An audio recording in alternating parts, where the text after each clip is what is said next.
Welcome back to another episode of Beyond the Stable. Today I am joined with Emma Tytherleigh. I'm super excited to have you on as a guest today. You are an equestrian artist and coach for people who haven't heard of you before, and we're going to dive into all of that today. I honestly cannot wait. It's not a discipline that I do, so I love hearing about it. I think it is so interesting, and I know from like when I've spoke to equestrian artists and stuff before on here, the audience love it as well. So I want to go right back to the start of your journey. And I want to know how you got into horses. I was really lucky. I was one of the lucky ones. I was born into horses. So I will try to keep it short, but it's nearly 40 years of history now. My father was a professional horseman. He was a huntsman. He did steeplechasing, professional show jumping, and an instructor internationally. And when he had me and my brother, him and my mother built the Equestrian Centre that was in Wrexham at the time, which at that time, going back in the 80s and 90s, it was the largest equestrian residential riding school of its time. So we had a hotel and a riding school, and we'd cater for everybody, no matter what the level, and we did like riding holidays, and like we did show jumping weeks and dressage weeks and all these different things. So I was lucky that I was born and bred into this world, literally lived and breathed it. My poor mother and my brother are not horsey at all. They come and feed them carrots once in a blue moon, but that's it. But so my father was the horseman. So that's how I got into it. I just grew up with them. I didn't really take them. I don't want to say I didn't take them seriously. I took them seriously, but I took them for granted growing up because they were always there. We always had between 50 to 70 horses at a time. Wow. So as a teenager that was completely surrounded by them all the time, looking back now, I can see how much I took them for granted. And it was probably only when I got to... I was also a crazy teenager. I used to ride them bareback and bridleless in the field because I was the kid that couldn't be bothered to tack up. But it was only till I got to about probably 15, 16 that I kind of started to really get into it, and I had some good horsey friends that also had horses on our yard, and we used to go out show jumping together, and that's when I really started to like really take to it. And then at 16 years old, I was doing my GCSEs. I was useless at school. I didn't know what I wanted to be. I didn't want to be doing my GCSEs. I didn't see the point. I wasn't studying. I just had no real direction. I knew I wanted to work with animals, but again, wasn't convinced I wanted to work with horses because they were on my doorstep. So I kind of felt like I wanted to maybe do something different, but didn't know what. And then I was really lucky because I went to watch a demonstration at Norfolk College that with a friend that was titled something like "Come and see how stunt and film horses are trained." So me and Nat went up over there to watch it one evening, and I just fell in love. There was a guy pretending to be shot and falling off a horse. There was another guy standing up on two horses, Roman riding on two horses through fire. There was a whole team of them trick riding. Like, it was fast paced, it was dynamic, it was completely bonkers. And like, for me, that was literally the making of me that night. Was literally the light bulb moment of like, that's what I want to do with my life. Thank you. Here's the answer. And my dad was very sweet. He booked me a lesson, trick riding for as a Christmas present. So I went to have my first trick riding lesson, and yeah, I just fell in love with it. Like that it's one of those things you can't really explain. It's part of me, and it has been since that day forward. And because we had the riding school and the hotel, we were fortunate enough that my dad came to an agreement with the guy at the time that he brought his horses down. He started teaching from our yard, which allowed me to do some grooming and so on and learn more and more with them. And that's really kind of how it all started. And then from there, this is where I need to try and keep it all short because it goes on forever. From there, I went, we all moved to Spain. My parents retired. We sold the business. I was 19 years old at the time, so we moved over to Spain. There I had no other trick riders to work with, and I was still very much learning at that time. So I was a little bit going solo. So I did a little bit of trick riding for a restaurant that had like a trekking centre behind it. And they were doing like horse and flamenco shows and this sort of stuff. And then from there, I watched a show called Cavalia, which sadly no longer exists, but it's a huge theatrical equestrian show with acrobatics and dancers, and it has to be seen to be believed, like how incredible that show was. And it's really sad that it's gone now, but it lasted well over a good 20 years, I think, out in the USA, and they'd come over to Europe. And yeah, I saw this show in Madrid, and I wrote to them, I emailed them, I Facebooked them, and I begged them for a job until they gave me one, and that was kind of the making of me. I went over there as a kind of bit of a student, and from there I learnt to improve my trick riding, actually learn to ride classically and actually ride correctly. I learnt to Roman ride 2 and 4 horses. I did all sorts, and then really from there my career's just kind of, trying to keep it, as I say, a bit short because I could go on forever. I've been really lucky. I've been all around the world, and I've been doing different shows, like I did Lord of the Horses in Turkey. I've done Appassionata, which is now known as Cavalia, all over Europe. I've done Circus Vegas, which is actually an Irish and English touring show, so I've been out in the circus before. So yeah, I've been really lucky that this one lesson that my father bought me for Christmas has turned into quite a phenomenal career. So that's my background.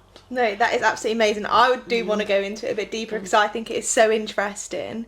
I want to know what it was like moving to Spain at such a young age. It's funny because I remember the time that my parents sat me and my brother down and they put like this catalogue brochure thing in front of us that was our place, and they explained to us that the property at that time was worth like 1.5 million, and that they wanted to retire because me and Jack are both grown up now, and that they wanted to move to Spain. And we were just both like, all right. Just so chill about it. Yeah, and like looking back now, but I did the same when I moved to Canada.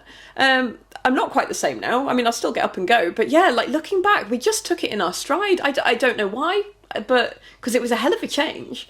Because not only were we moving to Spain, we were moving to what was technically like a normal life, and what was a normal life for us was growing up in the hotel. So we never had, it sounds really daft, we never had like a normal life where we had like our own living room. Ironically, we did have our own living room inside the house, but we never used it because my parents were always with the hotel guests, because we had like a communal living room where everybody like sat together of an evening and they were flicking through the horse and rider magazines, and they were all talking about what they learnt in the lessons that day and talking about their own horses and so on. So we never grew up in like a standard house, and looking back, I don't know how we like took that so well. And I remember when we moved to Spain and we eventually got all the furniture in the house, and we were watching EastEnders one night. This is how vividly I remember this. And I was sat on the armchair, the arm of my dad's chair. My mum and my brother were sat watching, and the dog was like asleep on the floor. And I just remember thinking, wow, this is how my friends live. And it was the most bizarre moment. But no, it was a great change. The first year I found it really hard, not only from the fact that I'd moved away from all my friends, I'd moved away from my normal way of life. Like, it was a completely different way of life now, a lot more privacy, a lot more normal, a lot more day to day. But also moving the horses to Spain was a big jump. I'd gone from being able to have the horses in this huge equestrian centre with 70 acres and being completely spoilt rotten to having everything we needed, to moving on to a livery yard in Spain that didn't have grazing, that boxed their horses 23 hours a day.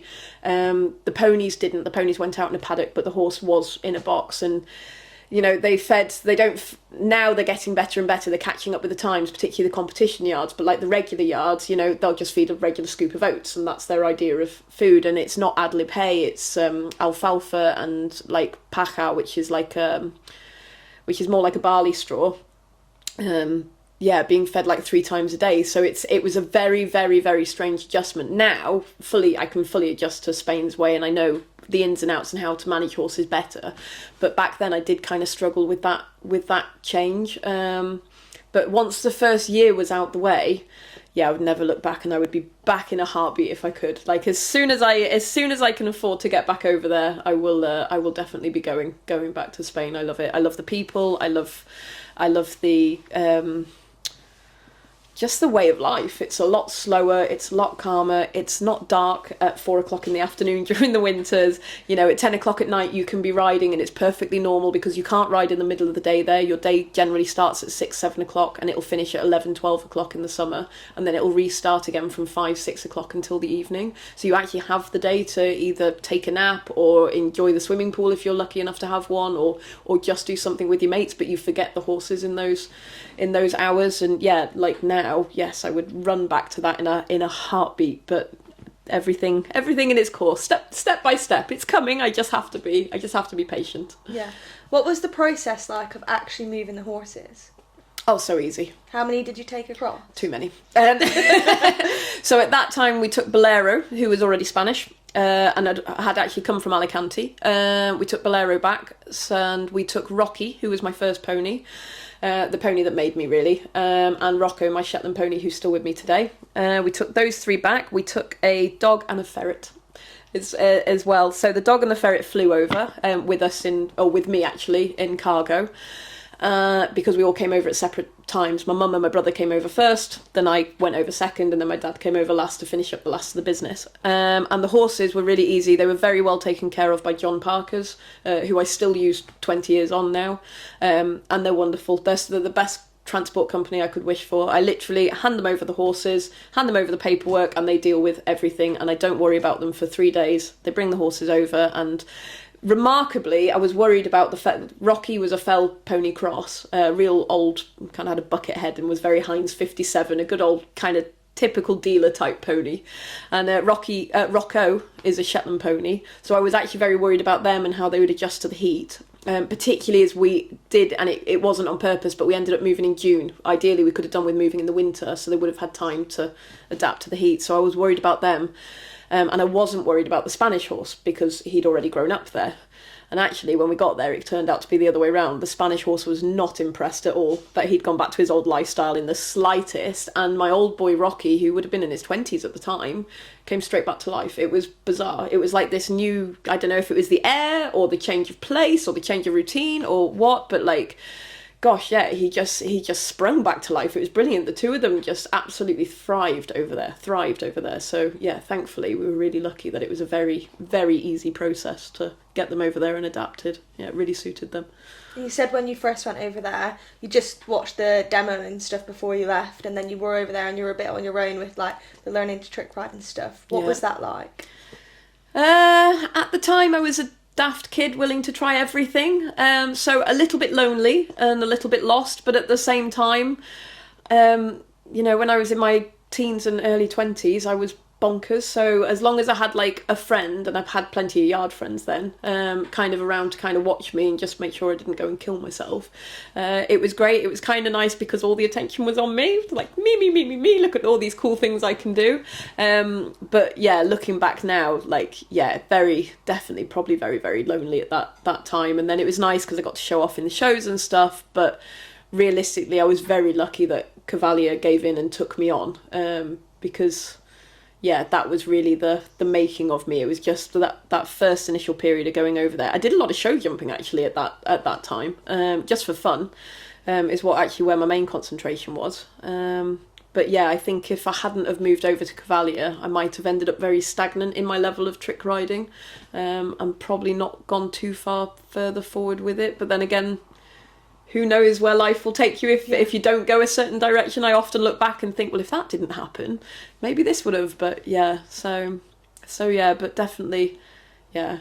When you work in like a team like we do now, or various different teams, it's a completely different thing because you've got each other to support each other. You can moan and groan about your aches and pains. You can push each other if one of us sees one doing something good. It's a lot of the time, I mean, I'm not competitive at all, but a lot of the time you'll think, got to outdo that.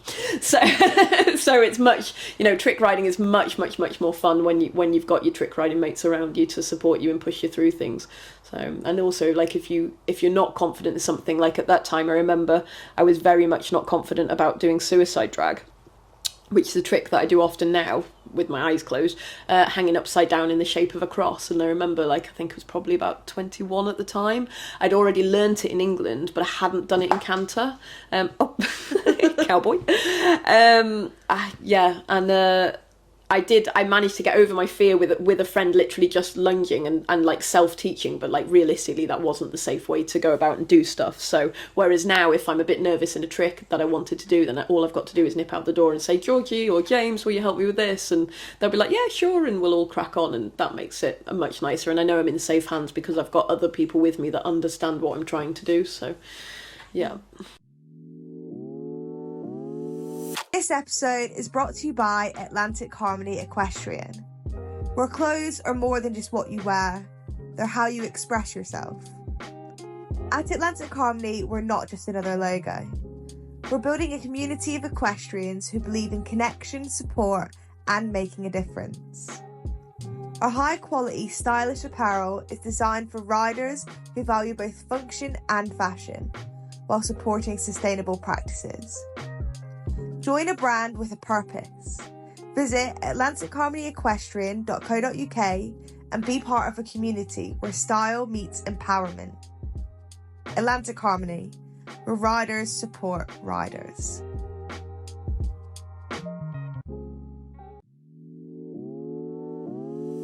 Do you remember your first show?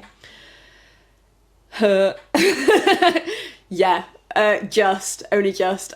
So my first show was with Horsemen of the Apocalypse, who trained me in the first place. I think it was actually at my dad's place. This was back in England? Yeah, I would have been 17 at the time, maybe. I think I did 2 tricks, and I did the same 2 tricks probably like 4 times. I had the best time ever. But looking back, it's like, why? Why did they even let me trick ride? But of course, back then they wanted to keep my dad happy. So of course it was like, yeah, let the young teenager do whatever she wants in the show as long as her father's happy. And then my second show was actually a jousting show. And I got the chance to play a knight and do some like heroic things. Like I remember galloping, and Blue would like run alongside my horse and like vault on the back of my horse and do this sort of stuff. And then I think I did 1 or 2 more after that in England. Oh yeah, we did. Yeah, you're bringing back some real memories now. We did. We also did. What was it called? A Night at the Movies, which was really cleverly put together. I think Julie West and Annie Hansen and a couple others put that together. And essentially, what they did is they took some like movie scenes, and they like basically transformed them into ways that they could use the horses, which was really cool. And yeah, I think I did a carousel on that, and probably I might have trick rode in there. I don't really remember. It was quite varied, all the first sorts of shows I did. So yeah, but yeah, now looking back, I just think, oh no. But at the same time, I was 17 years old and I was learning, so of course I took the opportunity and went for it. So yeah. And at that time, what do you think it was about the trick riding that you loved so much? Honestly, it's something I couldn't put into words. I'll try though. It's not even about that time. It's even now. It's really, obsession isn't quite the right word, but it's something that one of my flatmates once said to me, like, you're really lucky because you have a passion. And I guess that is probably the correct word to use. It's a passion, but it's really something inside of me. Like, for everything I do in like the horsey world, trick riding is the one thing that, like, when it really comes down to the roots, that's who I am. I am a trick rider. And trick riding is a dangerous sport. I think I love the adrenaline. I love the challenge of it. I'm really funny because I'm generally actually quite like a shy kind of person that, like, in everyday life kind of actually doesn't want to be noticed, and if a group of people sing happy birthday to me, I cry. But yet when I'm trick riding, I'm definitely on that stage and I want you to see me and I want you to cheer and applaud and tell me that I'm fabulous, which is ridiculous. So there is a secret egotistical side in me that goes like, look at me. Although it's not much of a secret, I do it for a career. But it sounds so cringeworthy to say. But also I think more than all of that put together, I think the relationship that you have with a horse, to literally say, like, I'm going to do something really stupid now, please hold on, and put that trust into a horse that you can hang upside down with like inches like to the floor, with your head is inches towards the floor, and you have like 200% trust that horse, no matter what is going to happen, is going to do its best to look after you, is quite a phenomenal statement. And I think it's quite nice, like, when people do watch trick riding, of course their first impression is like, wow, trick riding is absolutely incredible, look at these crazy people doing acrobatics on their horse. But actually, when you come down to it, not only are we doing acrobatics on a horse, we're literally saying to like another sentient being, like, look after me, this is a partnership. And it shows people just how, I don't know, it's just a funny way to show people how incredible these animals actually are. And I think that's a massive part of it, because trick riding isn't something that you just jump on a horse and you hang upside down and you hope for the best. There's a process to go through to get to that stage, And some horses are better at some tricks than others. Some horses, for example, don't like you doing croup tricks on their hindquarters, and they'll quite happily tell you. So you've got two options. Either you spend longer time desensitizing the horse to make him comfortable doing that, or you say, okay, actually, you're not one for doing this, but we can do more neck tricks or maybe more hanging tricks and so on with them. So you have to learn a lot about them and their character and their personality and their boundaries as well. So yeah, there's a lot that goes on behind the scenes to create that relationship and bond that people don't actually get the chance to see, to be able to, you know, go running out at Horse of the Year show in all these massive events and be able to go like, well, hey, look at us doing all this crazy stuff. So maybe, yeah, it's probably a combination of a little bit of everything, but beyond anything else, as I say, it's just trick riding. It's just something so inside me, I just can't put it into words. Going back to Spain, you started to make some better connections and stuff out there. And did you start to have lessons? No, because trick riding doesn't really exist in Spain. So I was very lucky. After I'd finished my stint with Cavalia out in America and Canada, and I went back to Spain. Again, I was alone for quite some time, and then I was very lucky that I ended up doing a performance at Torre Pacheco for IFEPA.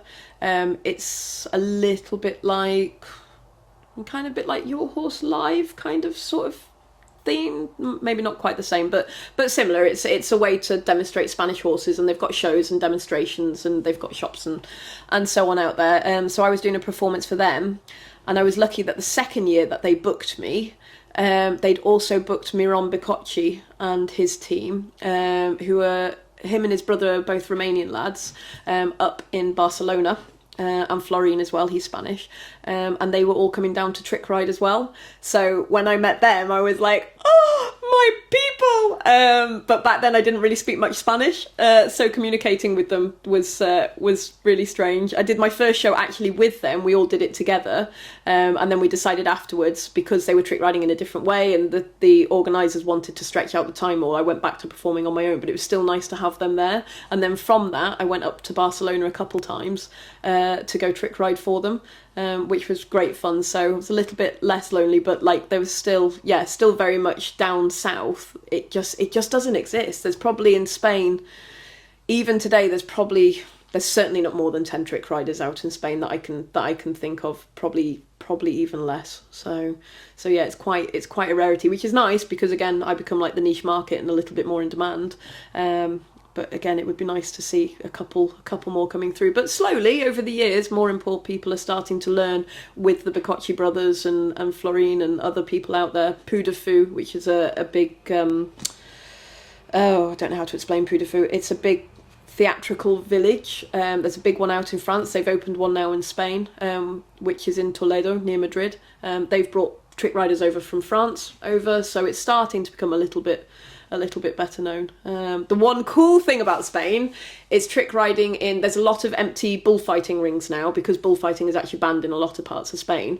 But of course they're sat empty, so they need to put something in it. So I've done a couple of shows, like one was for Basilio Mateo, and their trick rode for him. He had a phenomenal like horse and flamenco show, and he had like flamenco dancers in water, and like horses piaffing in water, and it was ace. And never ever ever can you get a better audience than the Spanish. They are phenomenal. They literally blow the stadiums down. They're banging their feet, they're clapping and cheering, they're shouting ole. It's like the what you feel inside you with a Spanish audience is just something I can't compare to any other audience in the world. So for that, Spain is amazing to perform in. Is there anything else about the equestrian industry in Spain that people that haven't experienced it would be surprised to know? Be surprised. Gosh, there's so much about the equestrian industry in Spain. For the artist industry or just in general? Both. I think Spain has a lot of bad reputation because of the bullfighting, and also they are a little bit behind in the times when it comes to animal husbandry and care. But I think people would be quite surprised to know now actually there is a lot of people, as I say, bullfighting's banned in a lot of parts of Spain now. And also, like, their animal husbandry and their ways of looking after horses are becoming much, much, much more modern quite fast. Like we have things like the Sunshine Tour for show jumping over there, for example. And there are a lot of professional yards out there that are really working to a really high standard with really high competition horses.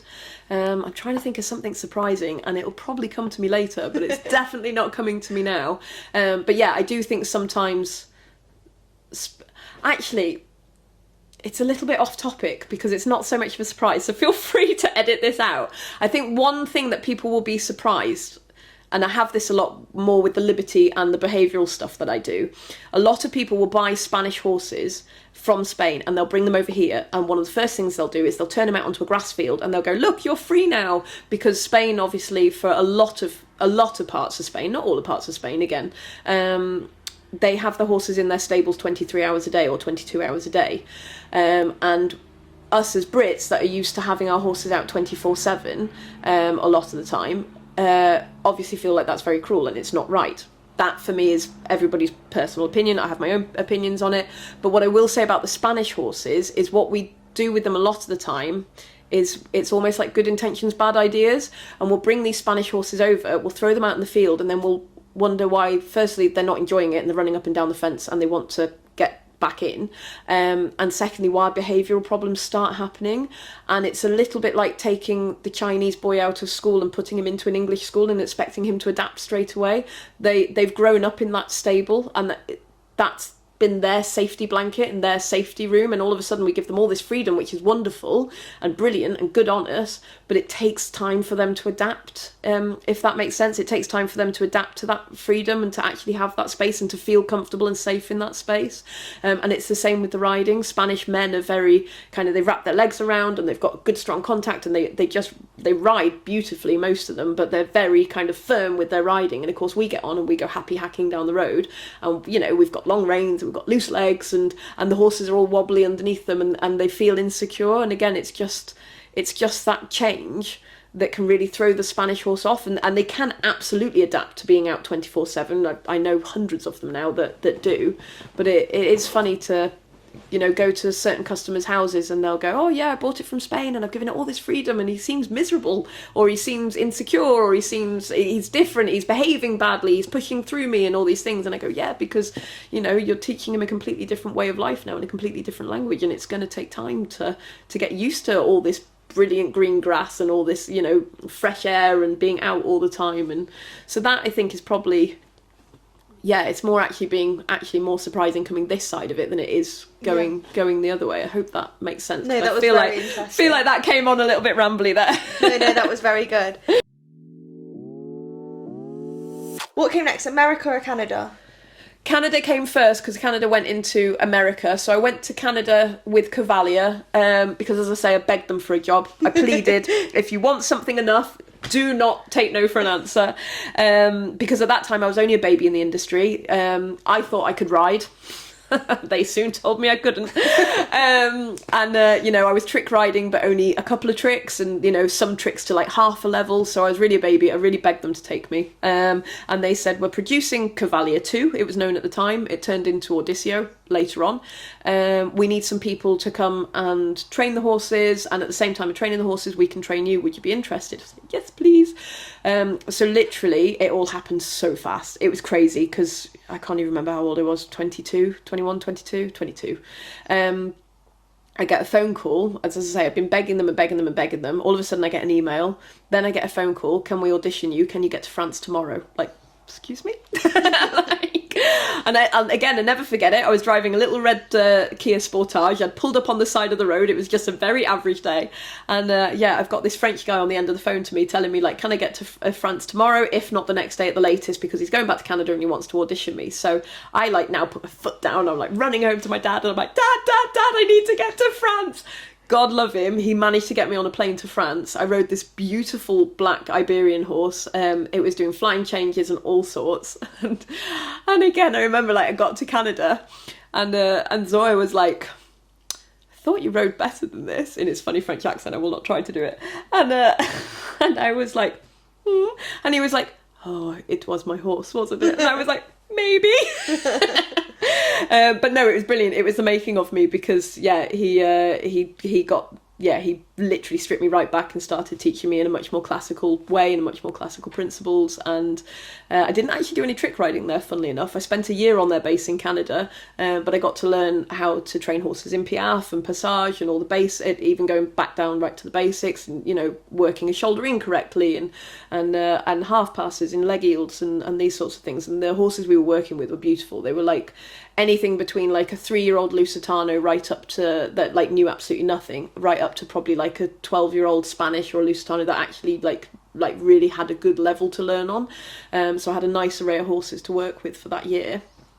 And then sadly, the company lost the government funding at that time to open up Cavalia 2 or Odissio. So they sent everybody home. I was lucky enough that they put me on tour. Why they picked me, don't know. Just very, very, very, very honoured that they did. They put me on tour, and I started in Montreal with them on tour, just doing the carousel.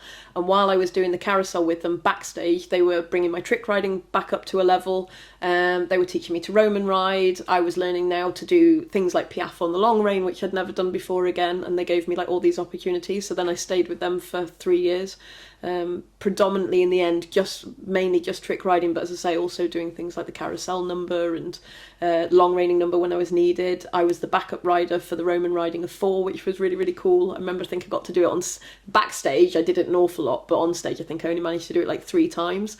But yeah, like again, brilliant experience. And then sadly, I think 3 years later, I was made redundant, which was fine. But what's it in my course, and then that's when I came back to Spain for a while. What was the biggest thing you learned working there? At that time, I would say it was the Roman riding, because I'd only think I'd Roman ridden once or twice before I'd gone over there, literally just to be able to have a go. So definitely the Roman riding. Looking back now, I think I learnt way more than I could have appreciated as a daft 20-year-old. I learnt how to work in a team. There's plenty of things I would have changed now looking back. I think I learnt about work ethic out there, because it wasn't easy. Like, you'd have to be up at training at 8 o'clock in the morning, and then you'd do whatever you've got to do in the day with the horses and so on. We were lucky that we had people to muck them out, but we were still having to bath them, groom them, bring them in, bring them out. And then of course you've got a show that I think you start getting, I can't really remember now, it's that long ago, but you'd start getting ready for the show maybe at like 5 or 6 o'clock in the afternoon, and then you wouldn't finish or like be done until about 11 o'clock at night, and then you'd have to get on a bus or something to get back to your hotel room or your apartment, because we were in different cities for like 8 to 10 weeks at a time. So they'd usually like hire out a whole apartment block to put us in or something. So yeah, it would be very, very long days and very, very short nights. So yeah, looking back, I think I learnt a lot more than I actually could give them credit for at that time. Was there a piece of advice that you were given that you can remember now that sticks with you? Weirdly, I don't know why this has just come. Yeah, it was Ricky Suarez, who is a very famous rosin back or bareback rider, does like acrobatics on like these big heavy horses, also trick rides and Roman rides, and is just phenomenally multi-talented. It was just, I think the reason I remember this is because he was probably one of the first people when I first arrived to kind of actively help me like straight away from the beginning, because you know how it is, like new girls in town, some people like welcoming you with their other arms, other people are like, oh, who's this, other people are, she's going to steal my job, other people can be very like I've totally lost track of where I was going to say then. Other people can be like, oh, she's not got the level to be riding with us, particularly at that time, because in all fairness, I didn't. But yeah, Ricky actually just come to me one day and he said, you're very heavy in your wings, which is again, another trick. He was like, don't throw yourself into a trick.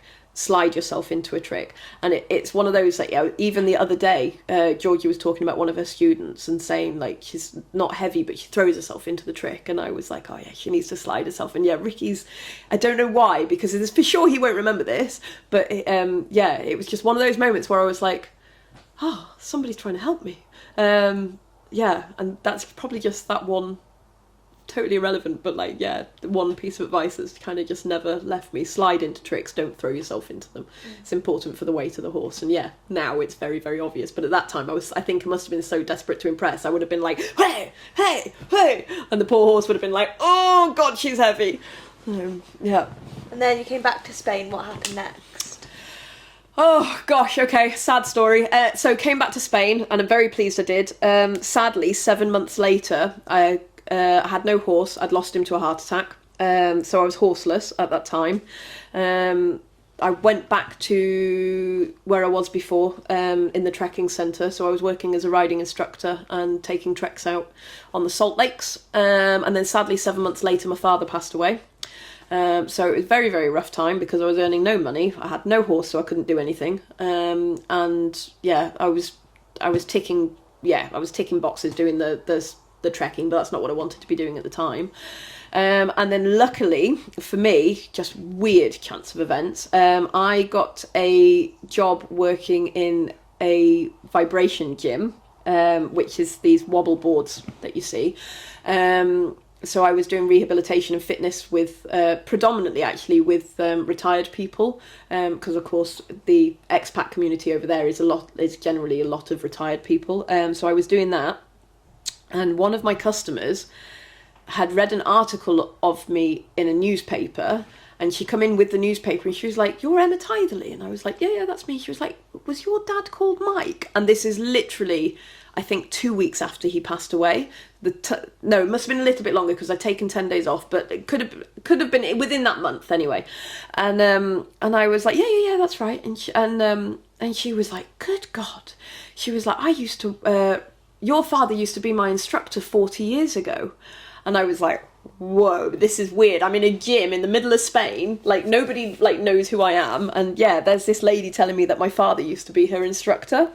So then it gets weirder because I said, she said, yeah, he used to teach at Myasco. I can't remember the name. I remember it begins with an MA.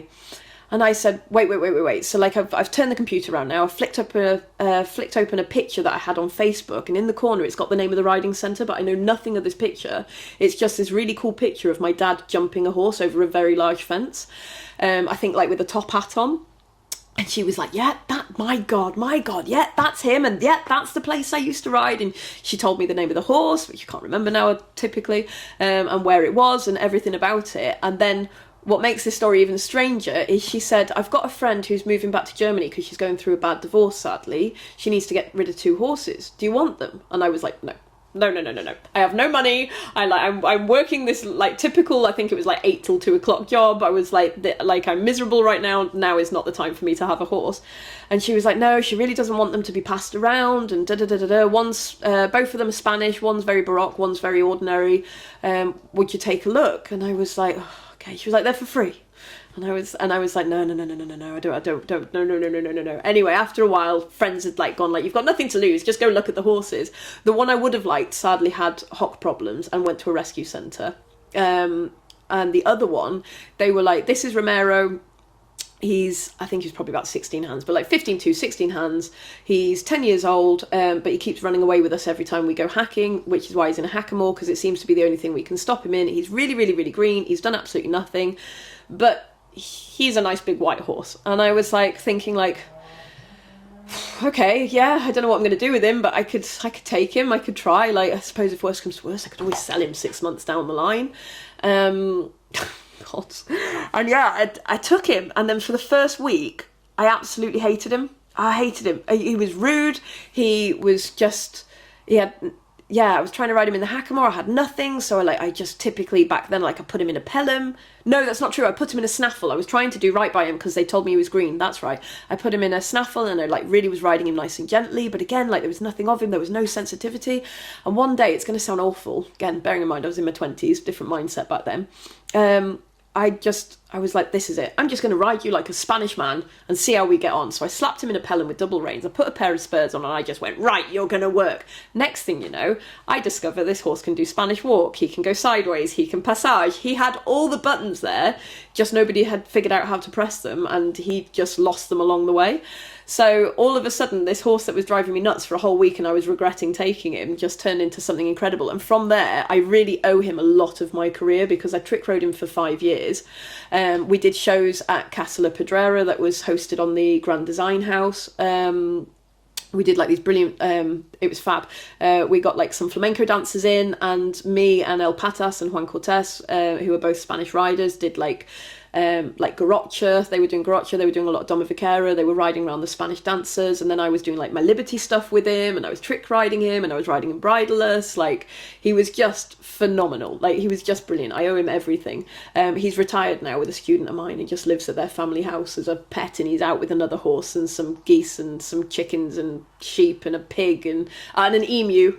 Of all things, his friend is an emu to boot now, and I go and visit every time I go back over there. But it's funny because like that sad course of events of like me coming back and my father dying then led on to this woman knowing him and offering me a free horse, and it literally, because my name was in a newspaper, just to make a full circle back. And all of a sudden, like, I had this free horse that was just, so many people that have followed my journey for quite a long time since Spain. Anytime I put up a picture of Romero, I'll get usually 10, 11 comments going, oh, Romero! Like, yeah, he was wonderful. So, yeah, that's what happened to me when I went back to Spain. But as I say, like, these days, from there, I took a job with the circus. He was meant to come with me, and just before I brought him over, I can't remember what made me get the vet out, but I got the vet out and sadly his tendons had gone in his front left. Not terribly, but not enough to do what I wanted to do. So he'd basically written himself off as a happy hacker, which is how he ended up at my student's house eventually. I held on to him for ages. I was paying for full livery. A friend was riding him. I didn't want to let him go. And then, bills and things were coming in. And I just thought, okay, this is silly. Like, I'm clearly not coming back any day now. Like, I need to find him a more permanent solution. And thankfully, Beth and Mel were kind enough to say, like, we need a companion for our horse anyway, so he can come live with us, and he's been with them ever since. And then you went and did the circus. What was that like? Crazy. Brilliant. Again, really, really good learning curve. Probably brought out the most of the showmanship side of me that is very important to the trick riding world, that we're all so busy learning to trick ride, we actually forget that we need to learn to present ourselves, and we need to smile when we're doing these things and actually show the audience that we're here. We can't just be, trick riding going like, hey. So yeah, really, really, really good fun. I was with them for 8 months trick riding. Then the guy that was trick riding with me left and took his horses for various reasons. Another story, another time. And I was left. I'd been playing. They had 3 ponies that they used to do pony rides on in the interval. One of the ponies kept bucking the kids off. Good on her. Bless her. And I remember John saying, like, can you fix this pony for me? And I just used to play with her, like, in my spare time anyway. And I got doing a little bit of Liberty. And then, when this guy left for the trick riding, I was kind of left there. I was seeing somebody there at the time as well, so I particularly didn't want to go. And I ended up doing Liberty with the Shetland pony, Summer, her name is. Again, she's another retiree. She's in Worcester now with another friend, living her best life, literally doing nothing but a field ornament. But she was brilliant. She did like little Liberty numbers. She'd like sit down on a sofa and she'd bow and she'd like stand up on the catwalk. I remember one time she stood up on the catwalk and she pinched a kid's popcorn. He was just sat there innocently, and she just, normally the car, like, she couldn't reach, but this particular time she managed to just scootle over enough, and she grabbed his bag, pulled the popcorn and like made it spin, and the poor boy was crying all over. I don't know. So we did buy him another popcorn afterwards. It was made up, but yeah, she was great fun. And yeah, I can like remember the introduction from Stephen now. It'd be like, Emma and a beautiful pony Summer. And like we'd come in my little American outfit to bare necessities. And yeah, Circus was brilliant, but again, completely different world. Yeah, I love the circus. I love the circus. It's just, you can't, it's just another world. You live in like this community. Circus people are just phenomenal. Again, they're just full of passion. They're all there for like one cause. They just want to put on this great show and nothing else matters to them. And yeah, they all help each other out. And yeah, it's a really underappreciated part of arts, I think. And it's and we've got things like Cirque du Soleil and things that kind of revamp it and bring it back up, but it definitely needs more appreciation. We need to get out of the cinemas and go to the circus, because it's phenomenal, and the people are just phenomenal, and they're not there getting rich. They are literally doing it because it's their way of life and nothing more than that. Yeah. You mentioned the Liberty there. How did you get into the Liberty? Was that self-taught? Yeah. Yeah, so I think I said to you last time, didn't I? So Liberty for me, when I wanted to learn when I was back in my 20s, so going back like nearly 20 years now, it was the days of like when Monty Roberts was doing his join up, and there was Mark Kelly and the Pirellis had their DVDs out, but you know, being a skint 20-year-old, I couldn't afford to go pay like £200 for all the DVDs and the carrot stick and the halters and all this sort of stuff. So my first real encounter with Liberty was reading, and I recommend it to everybody, Monty Roberts' From My Hands to Yours, I think it's called. I actually borrowed it. I want to buy this book just to put it on my shelf. So with that, and he talks about like spatial awareness and join up and things, and about like if the horse is coming into your space, you've got to be the bear, and if you want him to come towards you, you need to call the kitten, and it's funny little euphemisms like this that have kind of stuck with me. So I tried with Romero. He's probably the first one that I really kind of I did a little bit with Bolero originally, but nothing worth talking about. So I tried a bit with Romero with the join up and things, and I got him to a level that I got him doing Spanish walk at Liberty, a little bit Piaffe at Liberty, walking and trotting around me. But it's funny because like now looking back again, I wonder sometimes how I did shows, because I didn't have all the tools to be doing what I did, but somehow I managed to get away with it. And then thankfully, from working at places like Cavalia, Cavaluna, I can't think where else I've been, like working with like Miron Bicocci is incredible at Liberty. Liv Yu's brother helped me a lot in the beginning, and other various artists. I've just kind of like managed to find my way and like make my own way of doing things now. So I couldn't say like I was the product of one instructor, because I'm not at all. I've never taken a Liberty lesson in my life, sadly, but I have been very lucky that I've been able to like pick that person's brain and pick that person's brain and pick that person's brain, or like when I worked for Laurie Tisa, for example, I spent a lot of the time just sat over the fence watching him, because I had nothing to do working wise, so I just learned by observation, and I think that probably taught me a lot more than I could have appreciated at that time, because when I started Richie, for example, I could see a lot of Laurie's training coming through, and I was like, that's okay. And I'm very lucky again, like I've got such a great network of friends that, you know, at any minute if I'm stuck, and I have been plenty of times, and then they're saying, they'll either pick up the phone to me and go like, Emma, I've got this problem, what do you think? Or I'll like ring like Mia Rodley, for example, and I'll say like, I've got to introduce a new one to my herd, but this is the question, what do you reckon? And she'll like send me some advice. So I'm really lucky that we've got a nice community of people that will like really help each other if we answer our phones, because everybody is terrible at answering the phones. There is that, actually. But yeah, that's essentially how I learned. So self-taught, and then literally just observing people, and when I got the chance I'd ask questions and so on, and just being in the arena and making mistakes. I think that's so underrated. I always say that to my clients, like, don't, because you can see they're like desperate to get things perfect, and I'm like, stop it, make mistakes. I learned from my mistakes, and I'm still making mistakes now, even at the level I am now. I still do things and I come away. I did last night, actually. I came in and I said to Georgia, I was like, I've just done this with the pony and I really wish I hadn't. Why didn't I do it like this? You know, but it's life. That's how we learn. And yeah, we can learn a lot from our mistakes as well as doing things right. So it's just been trial and error, and then just been very fortunate to be working with all the right people through the years. What is it that you enjoy about the Liberty? The connection. Oh my God. Just, yeah. Sometimes I take Richie out the field and we just go for a walk and we don't do anything. And I just like having him just being with me and following me around. Yeah, that is literally, it's all it's got to be about. Like, yes, it's glorious to be able to show it off on stage, and I like that again for another reason, which I'll explain in a moment. But just being with the horse and just having that lovely mutual language, because again, like, we take the horses for granted. They don't understand anything in our world. It's up to us to help them understand. And, you know, we're very good at saying like, oh, my horse is stupid, he doesn't know how to lunge. Yeah, but have you taken the time to explain your horse how to lunge. Like, you can't say to a horse, do you mind just running around me in circles for a few minutes? I need to get you fit, or I want to get some energy out of you. You know, you need to explain, like, okay, I need you over there now. Don't worry about this distance, and so on. And Liberty, like, creates this lovely mutual language. Like, sometimes I say it's a bit like learning sign language, so you can communicate to a deaf person and then vice versa. And it's finding that nice mutual middle ground that is kind of taking their psychology and their body language and our psychology and our body language and finding like some middle ground that you put it together.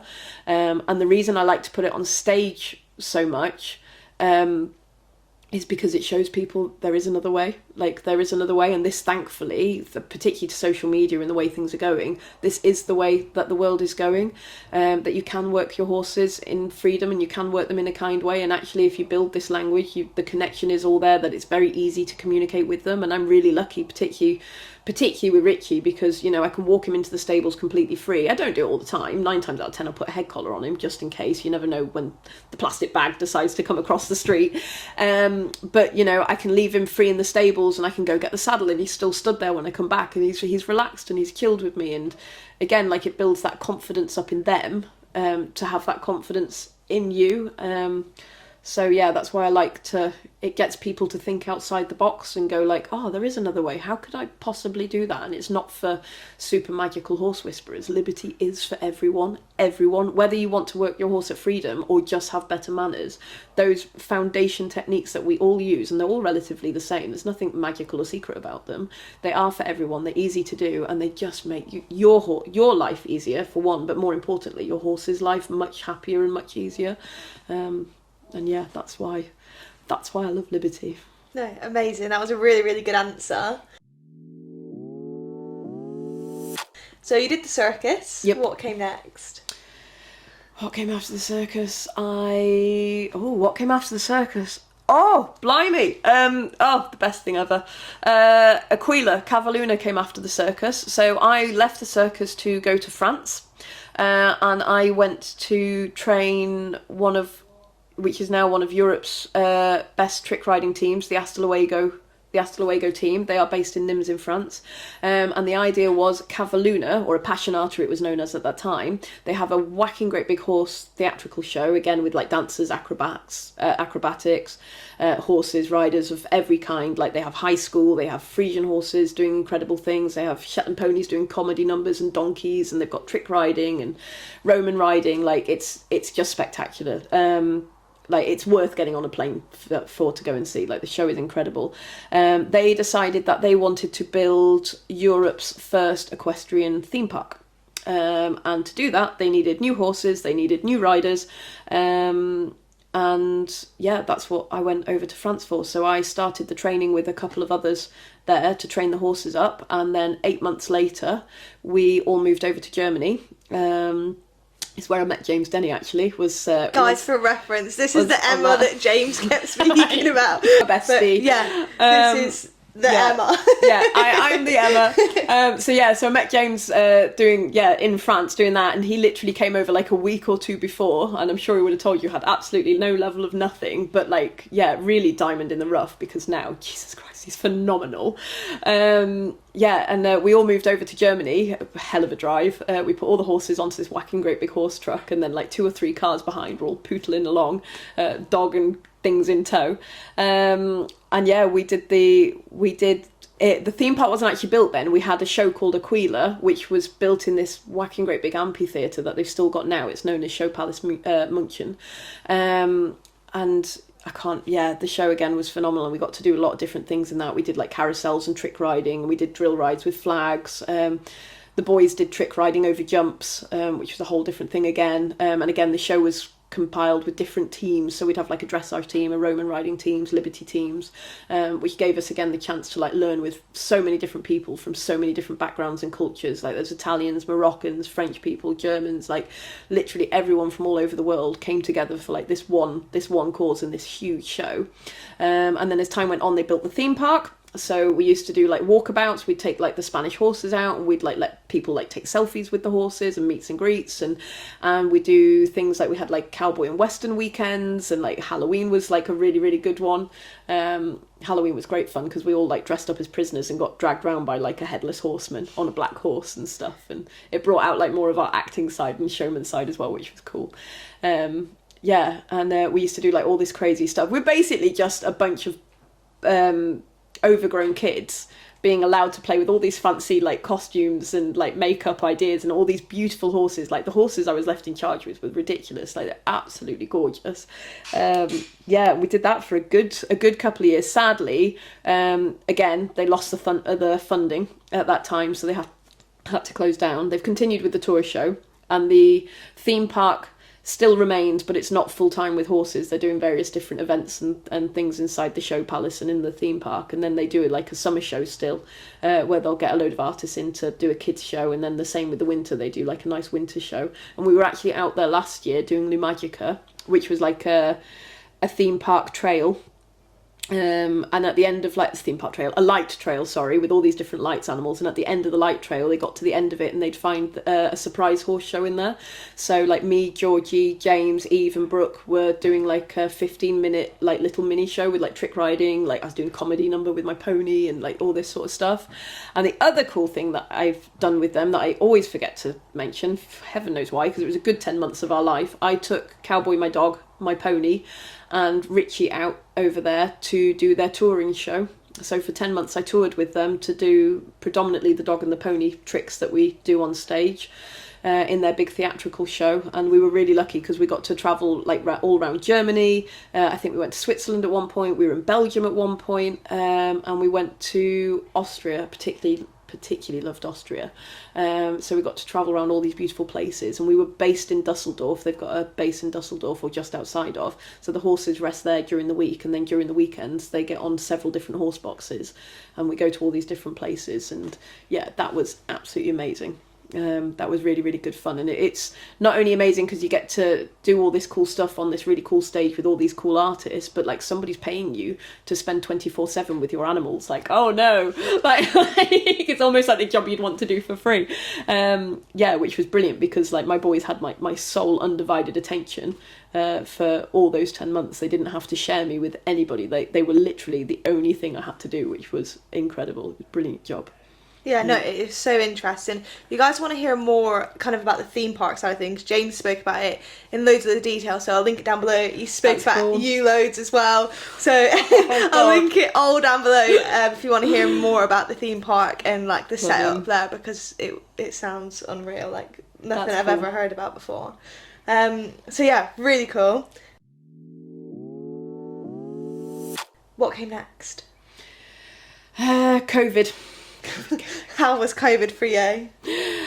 So we actually hid in Germany, me and James, with Laurie for a whole year, helping him train his horses backstage, and that's when Richie came along. Richie was an accident. I wasn't ready to have another horse, but I saw Richie on Facebook and he ticked it. If I said, if ever I want a horse, I want to have a liver chestnut, 3 or 4 years old, only just broken in, with 4 white socks.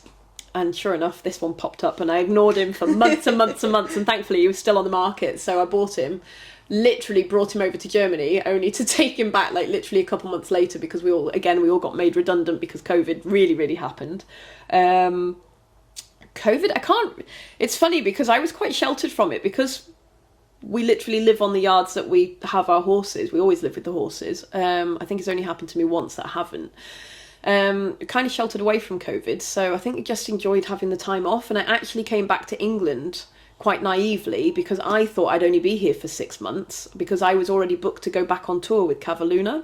So I thought, I'll come back to England for 6 months, I'll spend some proper time with my family because I never get to see my mum and my brother, so I'll spend some time with them and then I'll go back out on tour.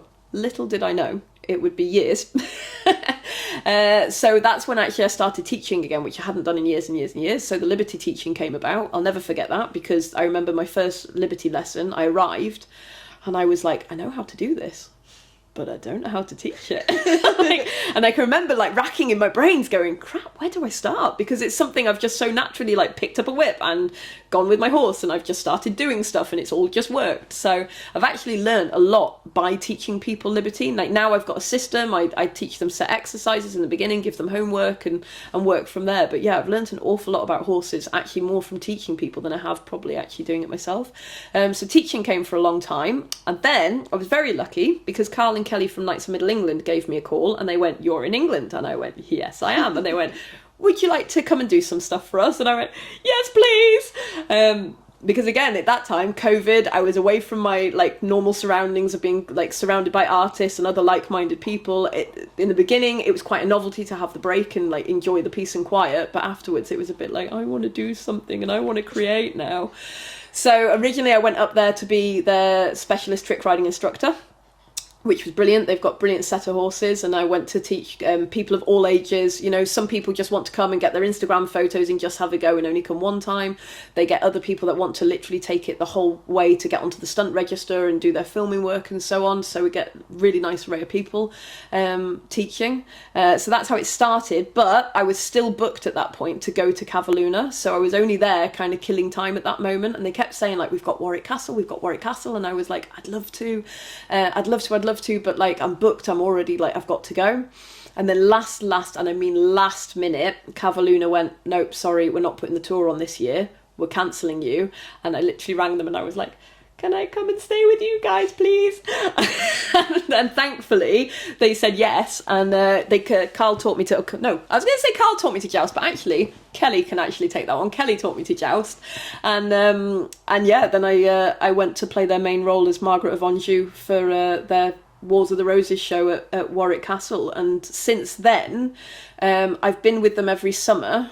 And I think I've done one winter with them teaching for the last 4 years. And like their business is just growing and growing, like it's just shooting up. So not only have I done the last 4 years with them playing Margaret of Anjou for their jousting show, we've also done a lot of outdoor shows as well. So we go to do trick riding at Sand Polo down in Sandbanks every year, which is amazing fun because that's on the beach right next to the sea. So that's always quite an honour to do. This year, for example, we went to do Guards Polo at Windsor. Again, that was incredible. That was particularly special to me, but I'll explain why in a second. And I think the coolest thing I've done, I mean, we've done lots of different things, so it's hard to name them all, but the coolest thing I think we've done is we did Horse of the Year show last year, and that was just brilliant because I just felt like we took everything up a level. Because of course, in an arena like Horse of the Year show, not only have you got such an incredible arena with like 10,000 people watching you a night, but you can use all the lights of the stadium, so you can put all these lights and music and costumes and everything. Like it just takes it from another level from like the regular county shows that we do.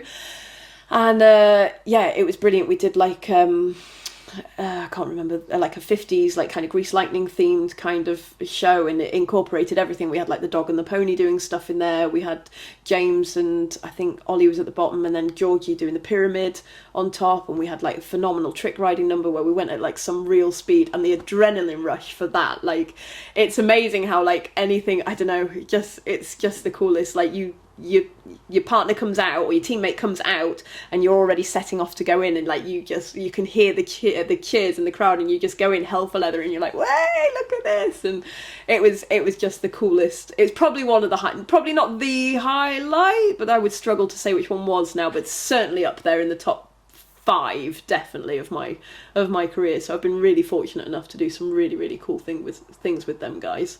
And the reason Guards Polo, and the reason I mentioned it was so special to me, was because Richie, my main horse now, sadly, I've had him 4 years going on 5 years, sadly lost his eye this year. He'd lost it in April. And Guards Polo was, bear in mind this was only in April. We'd been battling for a long time, but sadly April enough was enough, through uveitis. And Guards Polo I think was in August. And Carl gave me the chance to take Richie out, and I haven't trick rode him all year. But I think I trick rode him once last year, because I use him predominantly now for side saddle and liberty and all the more elegant stuff. And love this horse. I think I practiced one time 1 week before. We chucked him on the horse box, chucked the trick riding saddle off, and we went flying down on this straight line. Oh, he just gave me everything, and it was just the coolest thing to think, like, I've gone from... Rich has got a lot of health issues anyway, with asthma and stifle lock and sarcoids and uveitis and EMS and, like, a whole nother list. But to, like, literally, like, a few months before, terrified for his kind of career, because he's so talented. I don't want him as a paddock ornament. I want him to be doing stuff with me and out and about with me, thinking that nobody was going to hire him because he's only got one eye, to like being out at a grand show like that, flying down, like hanging upside down off him, was just the coolest thing ever. Like, yeah, it was, yeah, probably actually the highlight of my year this year was that show. Just for that reason, because we'd overcome so much. That, and also Longines, we did the World Champion Tour in London, again with Knights of Middle England, and I did a really basic Liberty number to John Lennon's Imagine, and there was just this moment in the arena where, like, again, like, I just had a moment where I like looked at the crowd and I stopped with him and I'd started to cry in the middle of the show. And again, it's just that overwhelming emotion of just like, oh my god, we've overcome so much, and like, here we are in London showing people like disabled horses can, kind of thing, and it isn't the end, and like, life does continue. Just because you've only got one eye doesn't mean people aren't going to hire us after all. Like, was really quite a big thing. So yeah, that's so lovely. Speak me through current day. What are you up to at the minute? Hiding. Nobody knows where I am and what I'm doing. So current day, what am I doing? So I am literally kind of almost in hiding. I've got a horse and a pony in hiding that I haven't told anybody I've bought yet, except my friends. Yet to be revealed. Although maybe by the time this podcast has come out, yeah, probably. I might have admitted now that there is another horse and pony in the field. So I am preparing for my next adventure, which sadly takes me away from all my other adventures temporarily.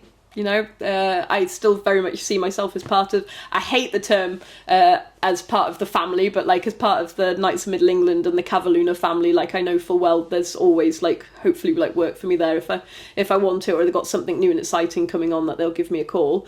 But I'm off to work for a company I haven't worked for before. I can't tell you who. I really want to. But until they announce it, that they've got me for the summer of 2025, I'm not allowed to. I'm super excited. It's going to be a whole new challenge. It's going to be brand new people. It's going to be very dynamic. And it's literally just doing Liberty. So this will be the first job I've taken that has... I will leave my trick riding saddle with James and Georgie because I will not need it. It's actually Cowboy and Rocco have got this job more. Okay. It's based around the dog and the pony, hence why we've got another pony, because poor Rocco cannot do all that work by himself. So his predecessor is currently sat secretly in a stable right now, waiting to be trained. And then I have sadly parted ways with Cooper. Cooper is my other Welsh section D. He's wonderful. I love him to death. He is the best thing since sliced bread, but he prefers Eve, who is one of my students, way more than he ever will me. He loves this girl so much, and it kills me because I want him to love me the same. But it's weird. I don't know how to explain it. But like, long story short, I think there's something in my energy and there's something in Eve's energy that's very different. This horse has gone through a lot of trauma and has been passed from pillar to post. There's some scars that nobody can explain on his chest and in his hind legs. And like, I worked out from the girl that I bought him off was lovely. She spent 3 years of rehabilitating him. And yeah, he's just wonderful. He's so beautiful to look at. And he's a phenomenal trick riding horse now. But yeah, there's something about us. We just, in this, I think I've had him 1.5 years, 2 years, and we just haven't gelled the way I want to. And when I see him with Eve, he's a completely different horse. And I finally come round to terms with the idea that actually for him, he'd probably be happier with her. So thankfully, she's literally just 3 or 4 days ago popped him in a trailer and taken him home. And yeah, it's absolutely mortified me, but I know for his happiness, and even for myself to some degree, I have been unfair on him at times because I've wanted him to live up to Richie's standards, which is not fair. Richie has never had a bad day in his life, other than his health issues, whereas Cooper has. And yeah, to put that expectation on a new horse isn't fair. And it's been a lot of kind of learning and self-development on myself there to kind of look inside myself and go, actually, the horse isn't the problem here, Emma. You are. And because Eve, I don't think I would have sold him if it wasn't for Eve. I don't think I would have. I think I would have found ways to make it work one way or another. I mean, it was working, just not the way I wanted it to.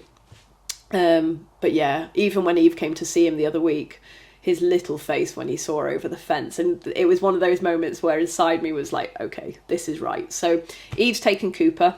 I found another one, Remy. I found him by accident. Georgie found him. Georgie sent him to me as a joke on Facebook and was like, this would suit you in your next job.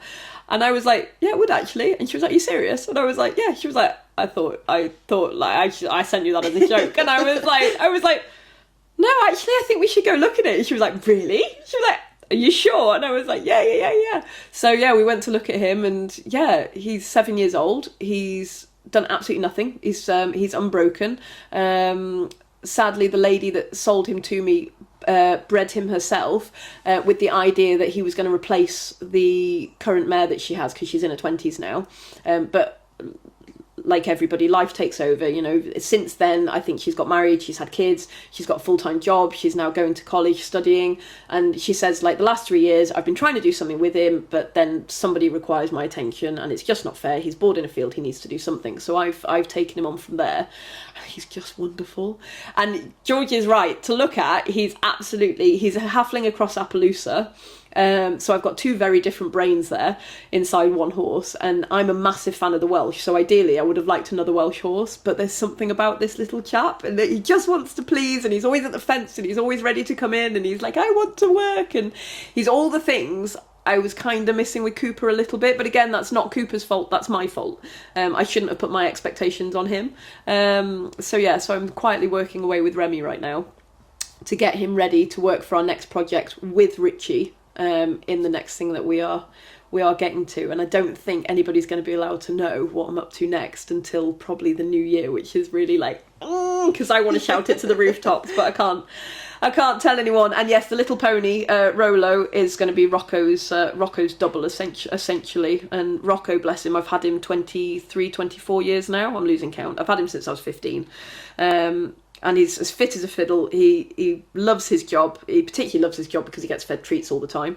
But he can't take on the workload that we are about to take on. So that's why he's there. But I've been very quiet about them, only because firstly I wanted to make sure that they were both going to fit the bill and they were both going to work, which I know now within less than 2 weeks that they both are. But also when I do get a new horse in, which is very, very rare, I want to spend that time with them and not kind of filming every 5 seconds for Instagram and being on social media. Like, I want to enjoy our little private... It's a bit like when you sneak into a new relationship and you don't tell anybody that you're seeing somebody. Like, because you just enjoy that quiet private time together and nobody's got an opinion. Absolutely nobody's got an opinion. So I'm just enjoying that moment for now before I go, and I probably will talk about them in the next 2-3 weeks. Maybe next week. 2 or 3 weeks. I will enjoy my private time with them before I go and say, "Oh, Cowboy is trying to catch flies." You can go back to sleep. Yeah. No, it's super exciting. You guys need to go follow Emma on Instagram if you're not already, please. So that you don't miss this really exciting job that's coming up next year. Yeah. I'm stoked about this job. I've wanted to work for these guys for... I think I've tried the last... So 1 year they did actually say it was a possibility, and I missed out on the opportunity. As soon as I was able to say yes, they'd already found somebody else. Oh, no. And then the other years that I have kind of gone like, I'm here, I want to come. They've literally just ignored me and not said anything. So this was actually probably the 1 year where I was like, it's a forgotten opportunity now. And thankfully one of the directors and one of the artists both went to the board meeting and said, we found our horse whisperer for the year. Here she is. And it turned out that both of them had found me in 2 different ways. And yeah, both had said like, okay, this is the girl we think will fit the right bill. So yeah, hopefully a perfect fit for them. So I'm really excited. It's going to be a lot of work, but good fun. I would like to touch on your teaching just quickly. Yep. Yeah. Speak me through how you got into that and what it's like. I got into teaching because I had no money. quite frankly. So it's very, very rare, and I'm very lucky, and I think James is probably also one of the only other ones that can actually turn, not many of us can turn the equestrian artist industry into a full-time career. It's very seasonal work, so it's very, very much summer, Halloween if we're very lucky, and then maybe winter if we're very lucky, but generally it's just the summer months. So most trick riders that you see out there will actually have a full-time job doing something else somewhere else. And the teaching literally came back. I was already teaching before when in my younger days, but the teaching actually came back because of COVID, and obviously we couldn't go on stage, people couldn't go out in public and so on, and live shows were an absolute no-no. So the teaching literally just came back as a way of me being able to fund the horses, because they're not like other people's props that I can put in a garage for a year and forget about them and dust them off when I need them. So the teaching came back that way, but actually now I've grown more and more in confidence in my teaching, because at the beginning I was very shy and I was like, who am I to teach anybody? Now I absolutely adore teaching. Particularly, I love teaching kids at trick riding. I love teaching everyone trick riding, but I particularly love kids because they're ballsy. But I particularly love teaching the Liberty to anyone that's willing to give me 5 minutes, simply because, as I say, I can make people's lives and horses' lives so much better just by doing a few simple exercises. And the ones that really do stick with me, and they kind of like, I go out like once a fortnight, for example, you know, like some of the levels that they've taken, and people take me by surprise. Like I remember I've had one lady that I arrived and I was like, okay, we'll see where this goes, and not really expecting much of her at all. And she worked really hard, and now her horse is doing like all sorts of cool things at Liberty. At one point I was like, Christ, she's going to be at a better level than me.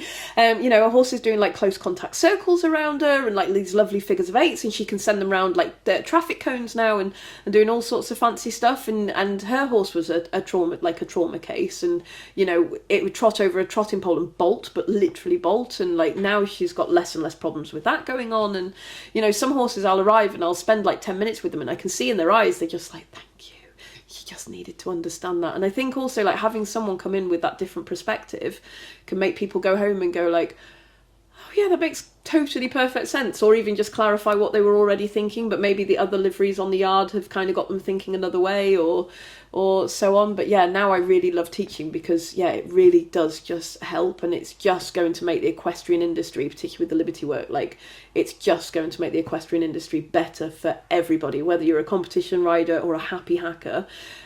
Just making this language kind of like a common knowledge that kind of everybody kind of knows and appreciates is only going to be better for the horses. And if we can make the world better for the horses, that really is the end goal at the end of the day. Like what more do we want? Because at the end of the day, it's all about them, because without them we wouldn't have our personal therapist and my horse to show off on and everything else, you know. It's at the end of the day we owe them a massive thank you, because not one of them, including my horses, are sat in the field right now going, oh, really wish we were on tour travelling the world and doing all these wonderful things. They don't care. As long as they've got food and safety, they're happy. So everything we ask of them, we should always be like immensely grateful, and we should always thank them for that, because we've brought them into our world. They didn't ask for any of this. So if I can teach some people to make their horses understand a bit easier and be a bit more comfortable, then yeah, it has to be done, has to be shared. Amazing. I would like some tips. So whether it's tips for trick riding, Liberty, side saddle, don't know if you want to answer them separately, or if you've got one big tip. Any tips for anyone who wants to get into it or has maybe just started? Don't take no for an answer. Don't do it. There's so many people will try to put you out there. Put you off, so don't take no for an answer. If you want to do it for a hobby, fantastic, do it for a hobby. If you want to do it professionally, go all guns ho, put everything into it that you possibly can. Any minute of the day, whether you're watching a YouTube video or you're out training on a horse, get going. If you want to learn trick riding, there's plenty of us now out here in the UK teaching. There's myself, there's James, there's Georgie, you know, you've got Knights of Middle England, you've got Ollie Phillips, oh gosh, I think Mike Collins is still teaching, and Nikki Newman. Like there's plenty of us now in the UK teaching. It's just a case, if you can find one artist, if you're looking, and just drop them a message. Don't be shy. Drop them a message and say, where can I learn?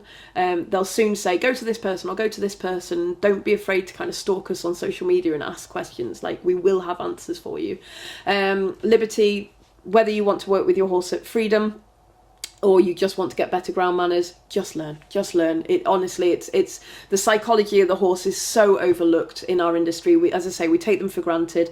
We throw a saddle and bridle on them, we give them a kick, and we ask them to go out, and we don't think about anything of their mental state. I mean, we do, but like generally we take it for granted. And I really wish people would spend, it's going to sound so ranty now, I'm so sorry, but I really wish people would spend less money on their matchy sets and their brand new Lemure saddlecloth, sorry Lemure, for the price of a Lemure saddlecloth, you can have a Liberty lesson with me, you know, and that's only going to make your horse happier. Your horse does not care what colour he's in and if he's in the next spring fashion or not.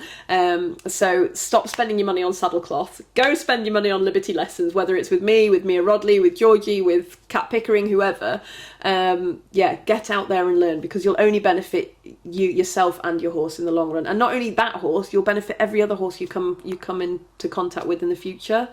And side saddle, everybody's got to try it at least once. It's such an elegant, beautiful way to ride. I think these days it's more of a novelty. It doesn't necessarily benefit the horse in any particular way, but it's definitely something that should be experienced. And like trick riding, it can build your confidence up because you're sat in a different way. Trick riding can be a great confidence builder because you learn to move in the saddle and around the horse in ways that you didn't think was possible. So even if you just want a confidence course, like trick riding could be a brilliant thing for that. It's all done on the lunge, you know, we're not going to cut you free and send you off galloping around straight away in any respect.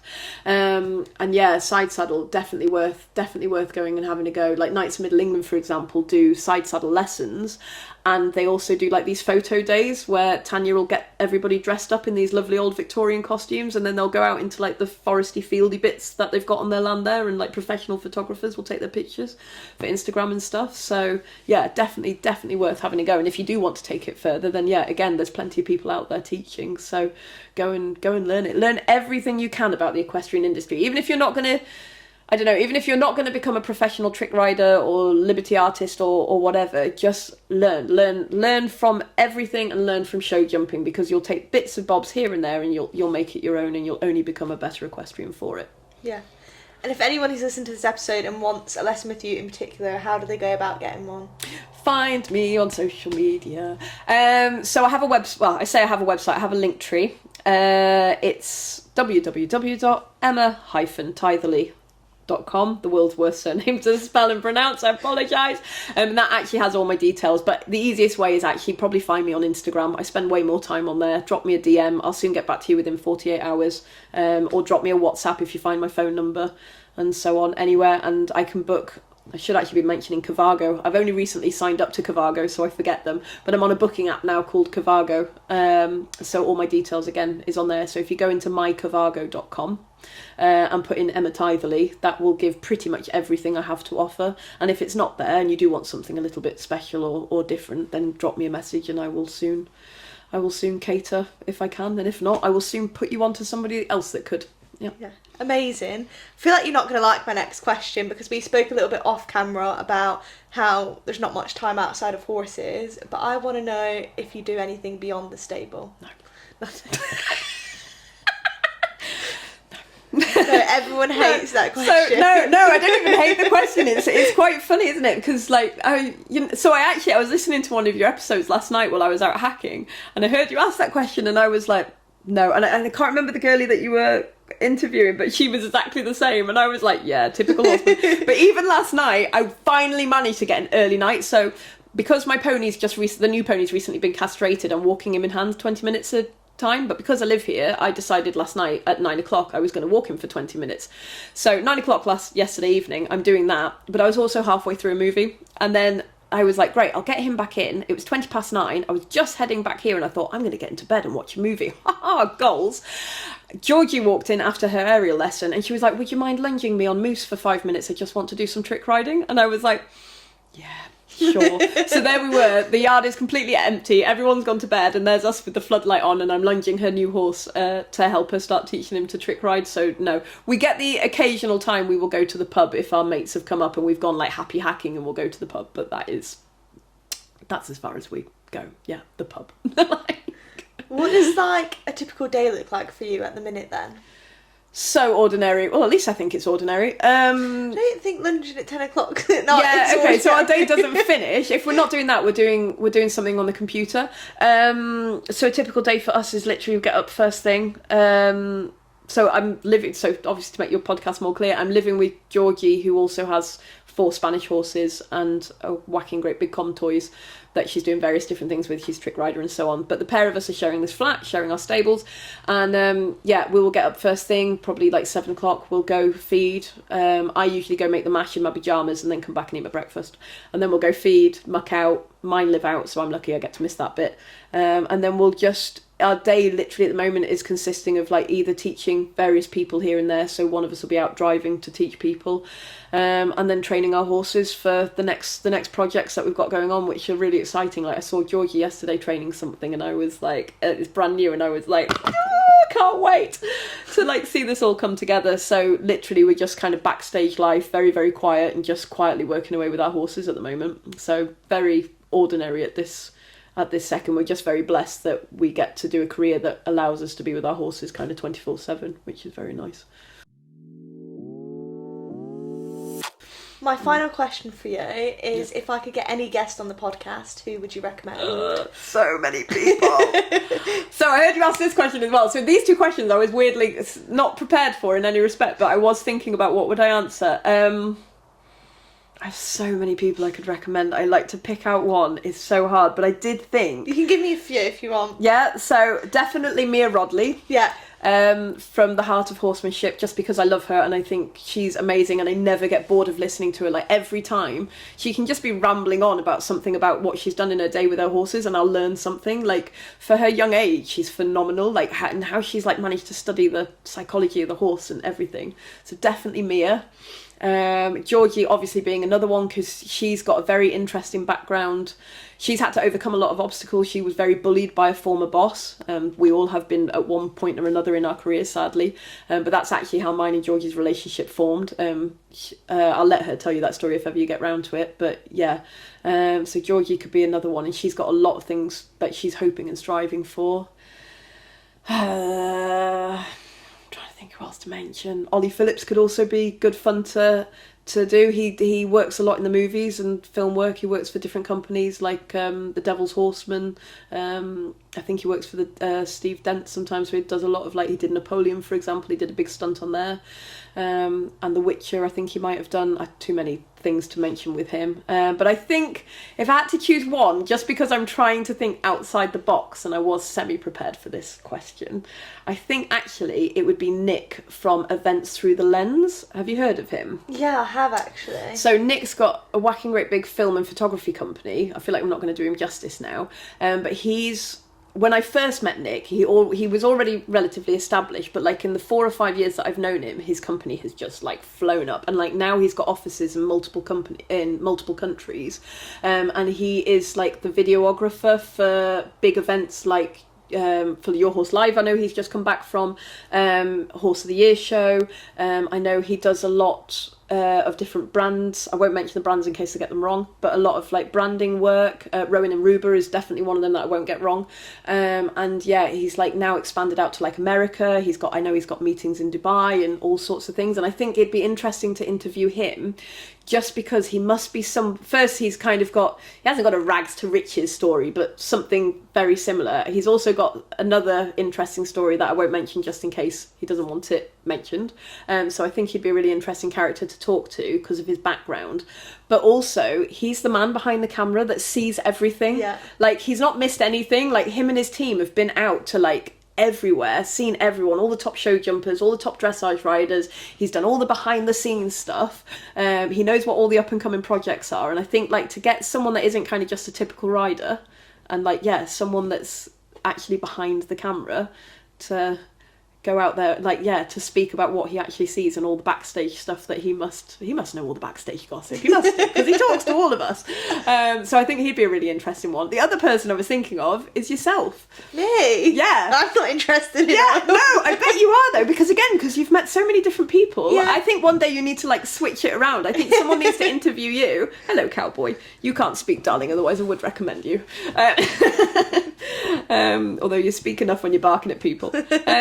no, I think you'd be another person that'd be really interesting to hear about, because you've got your own clothing brand, you've got your podcast going on, and like, yeah, as I say, like I've seen, like I've had a quick scroll through your stuff, like you've met a lot of people, you've got your drinking game going on, so God, you mean stalking? I am. Absolutely, I do my homework. Only just, but yeah, no, I think you'd be another interesting person to interview. So I think one day you should turn the mic around and have somebody interview yourself, if you like. Yeah. Amazing. Well, thank you so much for coming on the podcast. You're very welcome. Thank you for are having so me. interesting. I feel like I was looking at the clock. I was like, oh God, I've got so many I know, questions I'd love to ask. And I saw you looking at the clock. I thought, oh no, I'm waffling. Like, no, we need a part 2. I was thinking, oh my God, this is so interesting. I want to know more. I want to know more. Absolutely welcome to. But as I say, like, yeah, it's hard to keep all this kind of compressed, you've done so many amazing things. I want to say I've been really, really lucky, but I haven't. I've just worked damn hard and I haven't taken no for an answer, because as I say, I've had people tell me before, like, you're never going to make it. I had one guy tell me, if you want all the stuff you want out of life, you need to marry a rich man. I've had all sorts of negative comments thrown at me, and it just fuels me to like push and strive further. And I think it's probably actually made me the person I am today, because now when I do see younger people up and coming, then all I want to do is like help and provide them and try to like guide them, because I didn't have that guidance when I was like in my early 20s, because I didn't have the people around me. And back then, trick riding was very much, James, I can imagine, absolutely mentioned this, back in like 20 odd years ago, trick riding was very secretive. People didn't want to share the secrets. They didn't want you to learn because you were going to take their jobs. Whereas now, this new generation of riders have come through, are much happier to share their secrets. They want to help each other out. They're much more friendly with each other. The same in the liberty industry. Like, as I say, I can pick up the phone to anybody. I'm very lucky. Like, I've been lucky enough to even pick up the phone to Ben Atkinson before and go like, oh, this isn't working. What do you think? In fact, it was about trying to teach Cooper how to bow. And he's given me his help and advice, and like, how fortunate am I that I've got that. But like, we are much more open, and we are out there teaching, and it's not for the mystical horsemen that magically appear on stage anymore. Like, this is, and it should be, because everything we're doing will only make other people's lives better, and other horses' lives also better and stronger. And like, this new way to communicate, it's not new at all, but this, like, it's not new, what's the word I'm looking for?